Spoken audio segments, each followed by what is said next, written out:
again, the main stories in London now, and West Ham United have been relegated from the Premier League, while Tottenham Hotspur have survived, just in the top flight. The Hammers beat Leeds 3-0 at the London Stadium, but needed Tottenham to lose in order to avoid relegation. Amber heat warnings remain in place across London as the Met Office reports temperatures have hit 32 degrees Celsius in the capital. It has been the hottest day of the year so far, with forecasters predicting that South East London and Kent may break the record for the hottest ever May day in the UK. The London Fire Brigade have urged Londoners to stay safe when taking a dip in waterways. Next tonight, cadets, service personnel and veterans from across London and the UK have gathered in Bellingham in Lewisham to mark 85 years since one of Britain's most important battleships, HMS Hood, was destroyed by the Germans in 1941. Every year, people gather at the Bellingham Ex-Servicemen's Club to pay their respects. Callum Fairhurst reports. 85 years after 1,400 men died at sea, their sacrifice is still remembered here in Bellingham. Veterans, cadets and locals gather today for a memorial service honouring the crew of HMS Hood. The battlecruiser was once the pride of the Royal Navy, but in May 1941 disaster struck. A shell from the German battleship Bismarck hit Hood's ammunition stores, causing the ship to explode and sink within minutes. All but 3 on board died. It's important we remember every life that is lost in the service of our country, but I think the shock at the time to lose what was known as the Mighty Hood, it was symbolic of its age, it was symbolic of the British Empire at the time.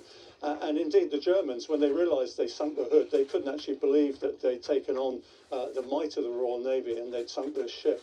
Among those honouring those who lost their lives, these cadets, one day hoping to join the Navy themselves.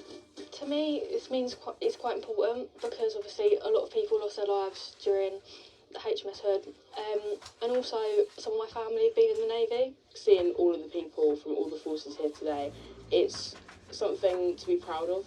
Tony, who helped organise the day, says it's vital we don't forget our past. My dad was a Marine. He was a Marine for 11 years. You know, I'm proud of it. People give their lives up for this, you know. We owe them so much we don't realise what we owe them. It's only right that we should do it and carry on. Those here today want to ensure the crew's stories continue to be told. And they say 85 years on, their sacrifice will not be forgotten. Callum Fairhurst, ITV News. Let's get a rundown now of the day's other sports news.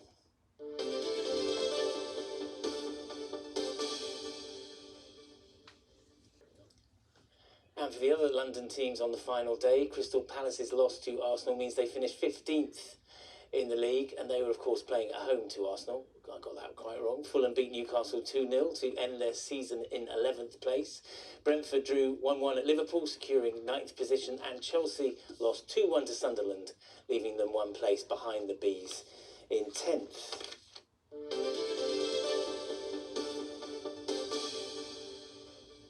And finally, on a hot day, there's often nothing better than some fine food and a cold drink, and if you're in West London, you're in luck.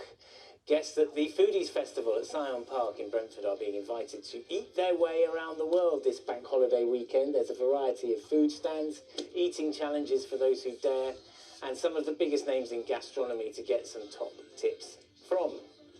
We have a great roster of Michelin star chefs, MasterChef champions, Great British Menu champions, celebrity bakers. So our top baker bakes for Piers Brosnan and Madonna. Here's the weather now with Nick. Ancient sites all clear, bringing local dishes in the afternoon. TUI sponsors ITV London weekend weather. Hello, we are now officially into heatwave territory, and there's even hotter weather on the way over the next couple of days, including for the bank holiday tomorrow. The other side of that, though, increasingly warm nights across the capital, making it difficult for sleeping. And a reminder, there's an amber heat health alert in force. This sort of weather can bring significant impacts to health and social care services. It's all about those top temperatures at the moment, and straight to the outlook, and you can see for the next few days now expecting the high to be 34, but there's even a chance of 35 degrees Celsius. A reminder, the record for London and for the UK for May is 32.8 degrees, so record temperatures expected. There will be a bit of a cool down from midweek, though it will still feel hot in the sunshine, though temperatures may head up again later in the week. We'll look at that in just a bit. For now, though, gloriously sunny end to the day and into tonight. Clear skies staying with us, but the temperature's not falling as low, so it becomes more difficult to cool the home down as we maybe have some record-breaking May warm nights over the next couple of nights as well. Muggy feel then out there, plenty of sunshine and light breezes for a bank holiday from sunrise until sunset, and it's very high UV, so really strong sunshine tomorrow. Be aware of that, and that top temperature 34, even a chance then of 35 degrees Celsius. The high pressure just shuffles a little bit, so staying dry. Maybe a bit more cloud around later in the week, but as it shuffles to the north, we get some change of wind direction, something a little bit cooler moving in, particularly around midweek, so a hint of relief in the forecast that may warm up again towards next weekend. TUI sponsors ITV London weekend weather.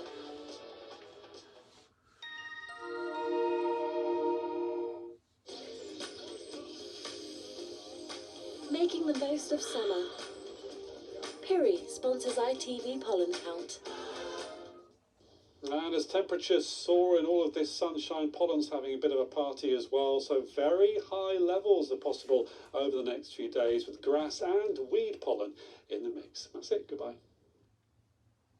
That's it for now. Enjoy your evening. Bye-bye.